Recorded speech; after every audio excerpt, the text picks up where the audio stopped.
Welcome to the J3U University podcast. I'm your host, John Jewett. And I'm your co-host, Luke Miller.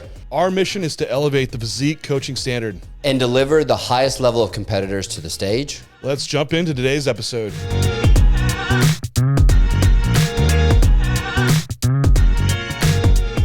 Train as frequent as possible for growth. This is one of the questions that we've gotten from on our IG page was, if higher frequency across the week, better for growth if volume is the same. And over the past 2 years, I feel like the volume topic is just nonstop, and maybe this will just be continually ever debated on how do you define volume, how do you spread it out, how do you get the most or the least. And at least for today, we just want to kind of navigate some of the waters around the training frequency and how you're distributing volume for the week and determining if one route is better for hypertrophy. Yeah, I think, we see extreme end ranges of these frequency volume landmarks, right? And probably frequency landmarks more than anything of some of these top pros doing 1 time per week type split setups.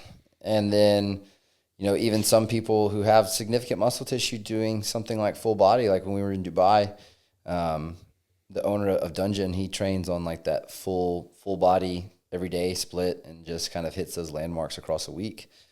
So it gets interesting when you kind of have that discussion, because like there's great physiques built both ways. It's more than one way to skin a cat for sure, but how do we pull the most out of somebody? I think where this kind of came about, well, for one, it's been in the trenches for a while. I mean, there's when I first switched into bodybuilding, I did Brian Haycock's hypertrophy specific training, which it was the most evidence-based thing like I kind of read through, but it was 3 days per week of basically full body. And man, the workouts were like, it was like approaching, for me, 3 hours long because I was coming from powerlifting and so strong. So it took me so long to warm up for like all these lifts. Yeah. But I think, if you look across just past years, there's always been some type of frequency approach, or even guys still doing single body part stuff. But then I think in these later years, we've now come into hypertrophy research where we had some initial like meta-analysis done looking at training frequency and showing like training something around 2, maybe even 3 days per week was better for hypertrophy. However, once they got a little bit more nitpicky on the studies and you volume equated, because we're learning more like, volume is kind of this main driver. If we define volume all the same, gosh, it's a rabbit hole. But if volume is equated, the same number of sets per week, whether you're doing them all in 1 session or all in 2 sessions, at least in the research world, it doesn't seem to make a significant difference over that time course they're studying in. Then you even need to look at the exact subjects within that design. And I think if you look in the actual trenches of what we see done, you see guys doing bro splits, you see guys doing more higher frequency approaches, and it kind of, the path all leads to the same type of progress. Now, we want to get there as fast as possible and take the highway and not the side road, right? So, how do you break apart when you could get more out of that volume? Because volume is not all the same. You could equate it across the week, right? Like if we're doing 10 sets, you could do them all in 1 day, or you could do 5 sets on 2 days. But does that quality start to drop off in that first session? Does that matter? And what is that quality, right? Is it you're not able to keep up with the same type of stamina, or fatigue so high that it's causing drastic drops in performance? And does that necessitate a second session? Not to add a third layer to this, but it's where my brain goes, so I'm going to let it go there. Do you think this is partially body part specific too on the performance drop-off? Yeah. I was just listening to another podcast, and I forget who he quoted in it, but basically bodybuilding was trying to train as hard as you can, as long as you can, as frequently as you can. Something along those lines, and with keeping in mind like your recovery. But there's been some guys that just, man, just, I think it was John Meadows. He had one program, and Scott Stevenson. I think they were training together, and basically when they were recovered, you would just train the muscle again.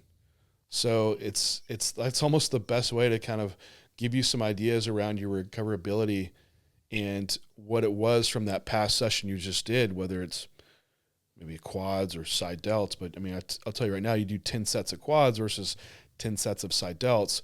It's going to be a pretty big difference on how soon you'd be able to do that session again.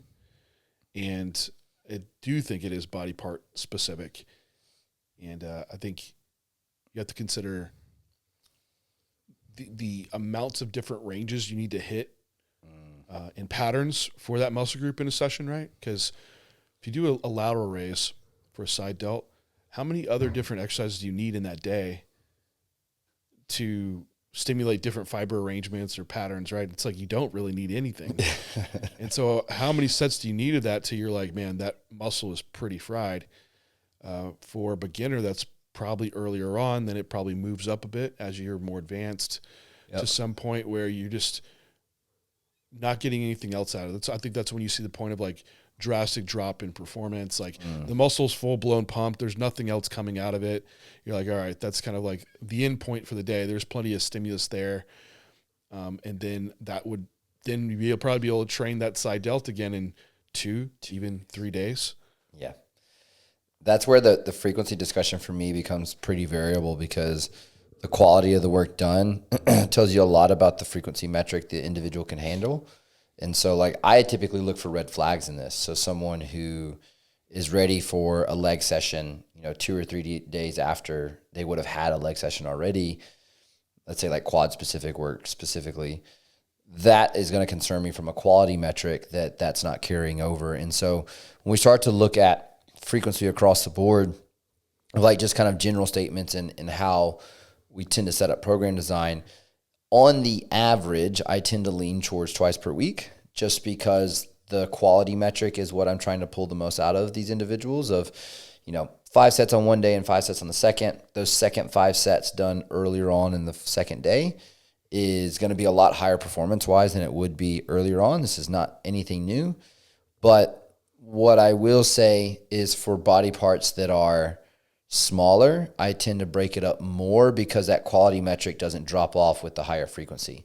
So like you might see in some of my programs, like delts done pretty much every second to third day with that same volume equated, because I know that this athlete needs side delt specifically, and doing it first across 3 sessions per week, I can get the most out of them performance-wise and not have that carry over in other sessions.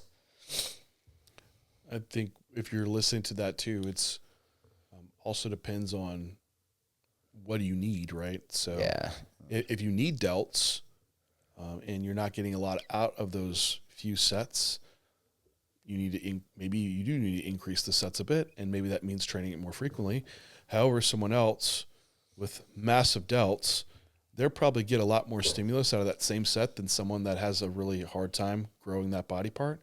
So they might need less sets in a session, and even then, they might only need to do them once or twice a week, and then they just grow. So the response to that stimulus varies a lot than that other person that maybe has, the weaker point being their delts and requires more stimulus per session and more frequency to give that stimulus to grow.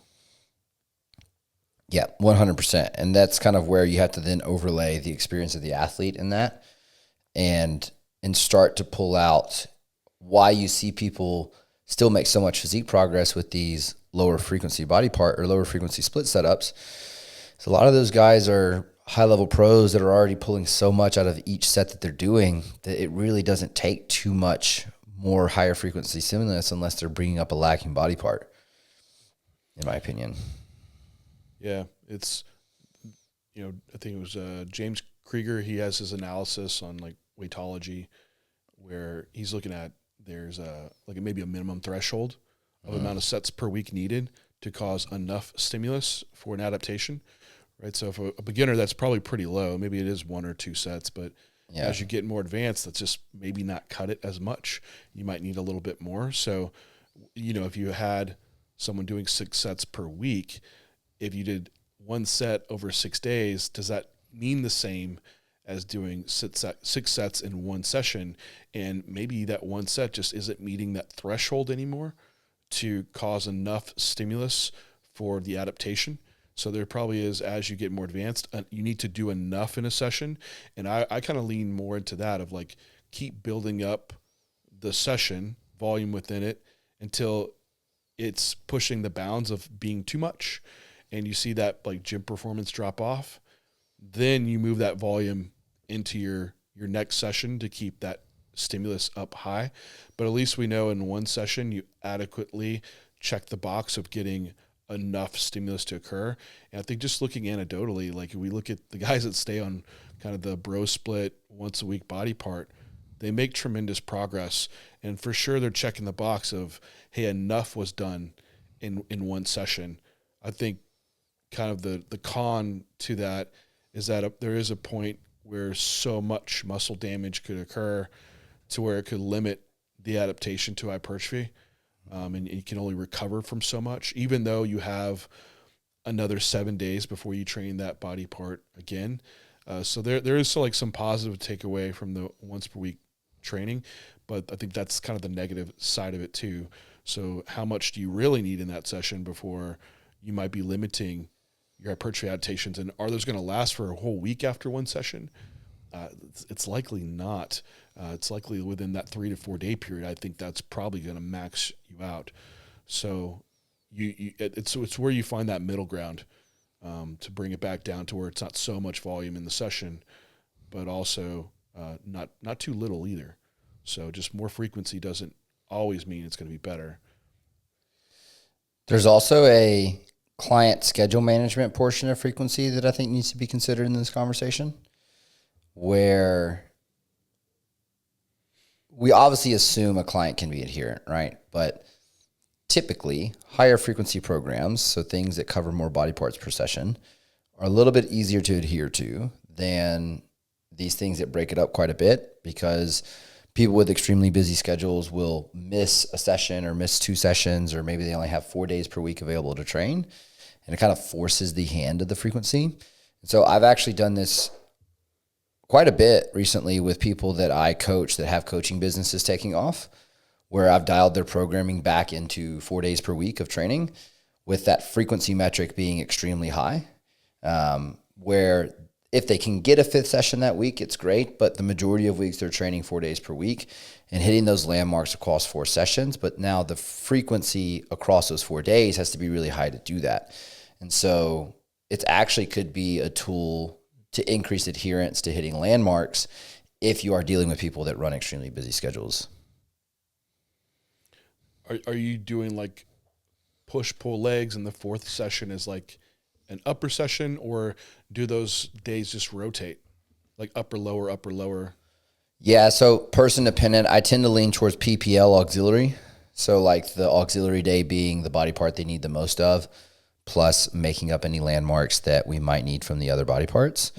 I have written upper, lower for a couple of them, but I tend to lean towards more letting them stay in the body parts that kind of group together fairly easily. A lot of times what ends up happening, that auxiliary day turns into a hamstring back day. So it may look something like pull legs, push posterior chain. And that's kind of the organization of it. And that way they're getting quite a bit of stimulus across the week. Because on that first leg day, they can do some extra delt work. Yeah, I've programmed it where you have the variable client where they might have that one session could be missed, but they could get it in and want to go train. Just leave like a rotating split. Mm-hmm. So if it is push-pull legs, 1 week you just train push-pull legs, but, oh, man, I can get this other session in. Cool. Push-pull legs, push. Then the next week it restarts on pull. And as long as those days line up okay with like a pulled in a leg session and whatnot. But I programmed it out to where it would be okay. To where that, no matter the days, it's like this is just your split you rotate through. Mm-hmm. If some days you have a bit more frequency, that's okay, because then that next week you might have less, and you just have more recovery because of it. So there's 2 different ways, client depending on what they need and probably their job and requirements around recovery for those days where they might be training a bit more. It's not going to be the it'll never be an optimal way, but No, we just so. work with what you can do. And I think it's okay. Like the days where you have more time to train, you throw in more stimulus, and that's perfectly fine. It doesn't need to be every week has to be the same. If you are that person that lives the bodybuilding lifestyle, and then we could really try to optimize volume to where we're really pushing the border of, recovering and getting the most stimulus. But the problem lies when you do have that variable schedule, which is for most people, this is a variable life. It doesn't have to be a schedule, to where if you're pushing that boundary of stimulus and recovery, that you just dig a hole for them 1 week and that's it. Then you have to back down for another week. So you kind of lose 2 weeks off that client. But Yeah. You try to ride the midline when you have yeah, that situation. I think it's better to train a little less Yeah. and be able to recover than ride it so close that you end up just burying yourself quick. Yeah. So Agreed. Is there, in my opinion, there's also an injury conversation around frequency. absolutely. Absolutely. And this is one thing I've learned on leg training, for at least for myself, and just to maybe frame that up for anyone else that has maybe a strong body part. Like if you do a few sets, like for me, a few sets of quads, like one set, they're like blown up. Like I get a high stimulus out per set, so I don't need a lot. And also, if I do a lot, like even 6 to 7 sets in a session, man, it can wreck me for like 4 days.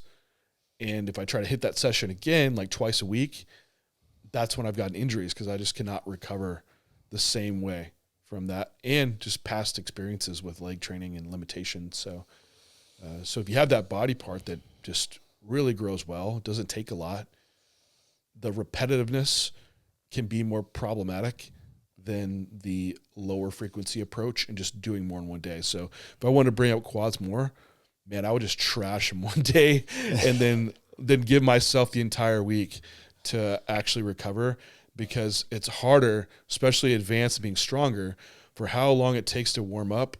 And the risk is then starts getting higher with, even if I'm doing, say, a squat one day, then maybe it's a leg press, which should be a little bit less risky.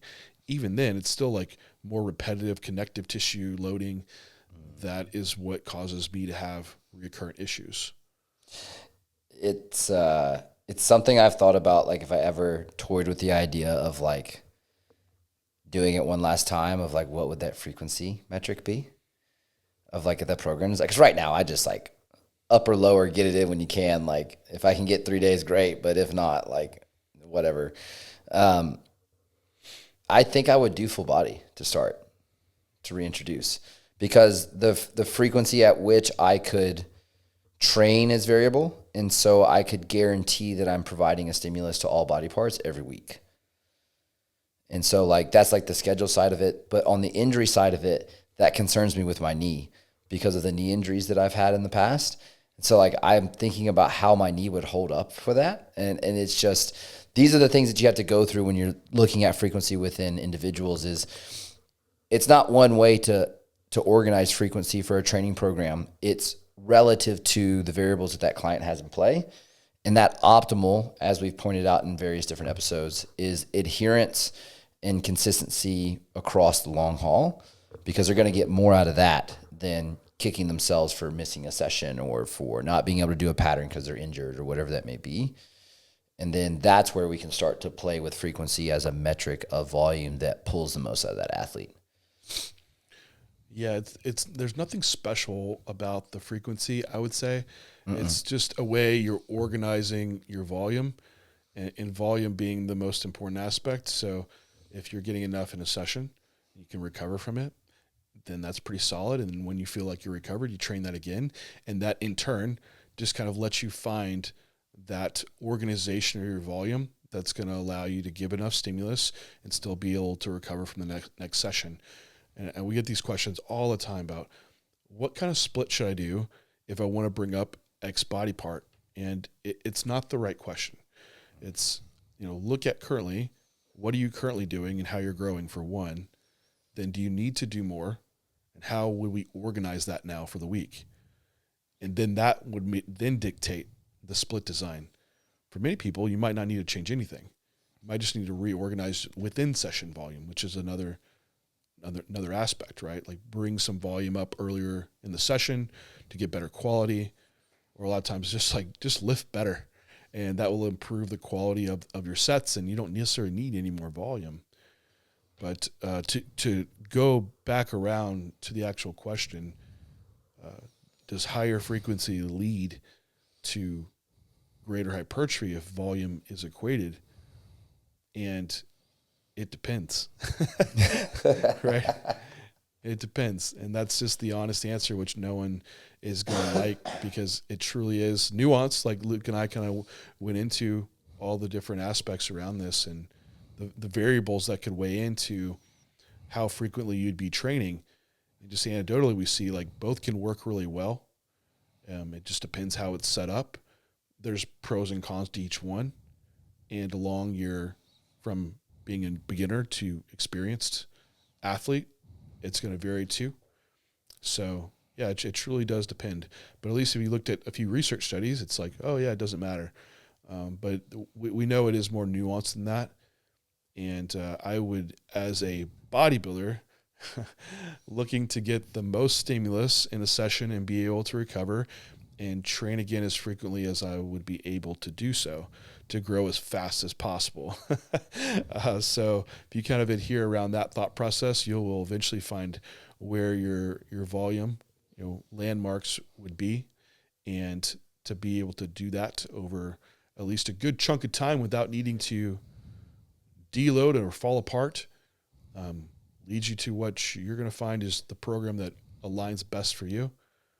I've always kind of fallen back to the same type of split design that I've found that works well. And usually it's from, I got injured, so I can't train it that frequently or with that much volume. And I know these other body parts, they just don't get a lot of stimulus on those days. So now they need a lot more volume, which in turn has led to higher frequencies in certain areas. And now I have like kind of my split design that just stays always in place. And I try something different, I usually go right back to it. Yeah. Yeah. It's, it's not that complicated. Just make it work for you. Yeah, people really want to overcomplicate it. I think just start training.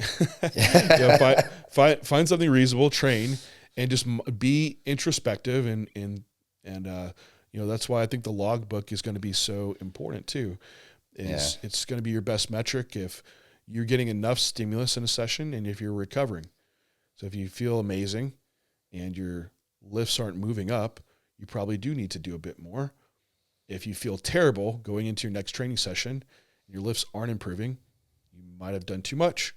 And so you can use that logbook as a diagnostic tool to the amount of stimulus you get and how much recovery you have. And that's how would be a little bit more objective route to go. I think we have a lot of conversation that's interesting around setting up a program. And I think what you really need to do is just let it ride, man. Like I put a program together and I just train, and then quickly within that session, I can know what's working and what's not. And if the flow feels right, and make some changes on the fly. And after a week or two, I have it down. So I think we start just overanalyzing just even the program on paper. It's like, just go do it. It's okay. Like people ask, could I deadlift before my, squats in 2 days? Like go try it. Like it's okay. If you recover, then do it. Some people won't be able to, then you don't do it. Don't do it the next week. That's okay. So with all this frequency aspect, it's, just let it ride out and see how it plays out. You can always change it. Agreed. Anything else to add here? I think that might be. No, I think that's it. I think the let it ride portion is just the portion I would say, like, give it time so you can see the results before you go making changes, because too frequent changes causes just as bad of a problem. Well, if you're on YouTube watching this, let us know below. Do you think training more frequently can lead to more hypertrophy than training once per week? Until next time, we'll talk to you then.